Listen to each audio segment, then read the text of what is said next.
জল আছে, জল জল নেবে কেউ? জল জল।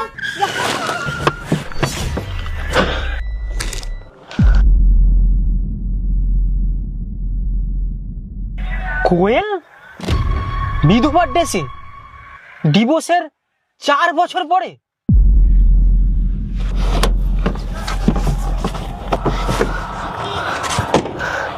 আপনি ঠিক আছেন? আপনি ঠিক আছেন?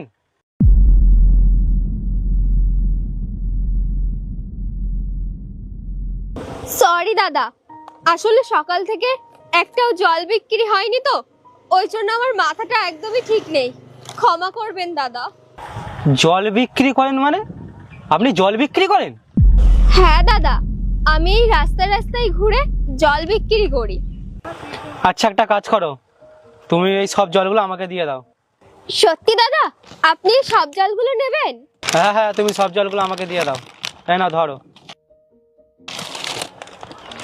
কিন্তু দাদা, এটা তো 200 টাকা, আমার কাছে তো 100 টাকা খুচরো নেই।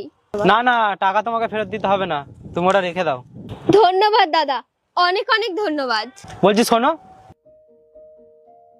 তুমি যদি কিছু না মনে করো, একটা কথা জিজ্ঞাসা করবো? হ্যাঁ বলুন। আপনার তো দেখে মনে হচ্ছে আপনার বয়স খুবই অল্প, আর আপনি এই বয়সে এরকম সাদা শাড়ি পরে আছেন, রাস্তাঘাটে জল বিক্রি করছেন, মানে আমি ঠিক বুঝলাম না। আসলে কাপড় জামা পরার মতন আমার অত সামর্থ্য নেই, একজন আমাকে এই কাপড়টা দিয়েছিল, তাই আমি সাদা কাপড়টা পরে নিয়েছি। শোনো, আমি না অতটাও বোকা না যে কাপড় জামা না থাকার জন্য এই সাদা শাড়ি পরে কেউ ঘুরবে।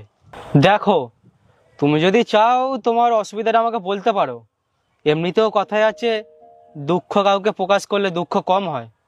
এই সাদা কাপড়, এই সাদা কাপড় আমার নিজের ভুলের জন্য হয়েছে। ভুল? আমার প্রথম স্বামীর সাথে আমি অনেক বড় ভুল করেছিলাম। আজ থেকে 4 বছর আগে আমার প্রথম স্বামীকে ডিভোর্স দিয়ে আমি অন্য একজনকে বিয়ে করে নিয়েছিলাম।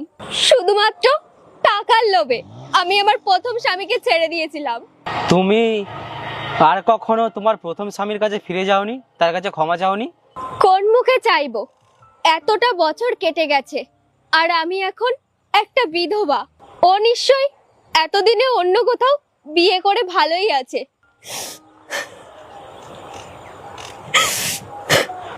কিন্তু ওকে যদি আমি একবার দেখতে পেতাম না, ওর পা দুটো জড়িয়ে আমি ক্ষমা চেতাম। আমি তো ক্ষমা চাওয়ার যোগ্য না ওর কাছে, আমি জানি, কিন্তু একদিন না একদিন আমার ওর সাথে দেখা হলে আমি ওর কাছে ক্ষমা চেয়ে নেব।